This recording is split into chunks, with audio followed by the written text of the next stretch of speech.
आपल्या समाजाचं नेमकं हे काय असते की तुम्ही किती सुखी आहात, किती समाधानी आहात हे कोणी पाहत नाही.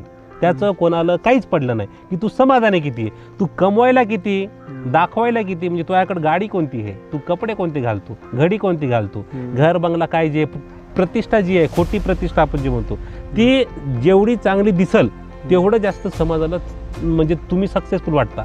मुळात तू समजा आता पैसा कमवायला 5 लाख रुपये महिन्याचे, पण तू मनातून जर समाधानी नसशील तरी सुद्धा समाजाला काही घेणं नाही. त्याला वाटतं की हे सक्सेसफुल आहे. आणि मी कमवायला समजा 50,000 पण मी समाधानी आहे, सुखी आहे, मला काही ताण नाही. तर समाजाच्या दृष्टीने मी सक्सेसफुल नाही, पण एकंदरीत लहानपणापासून मी समाजाला फाट्यावर मारत आलेला आहे. मला काही घेणे देणं नाही.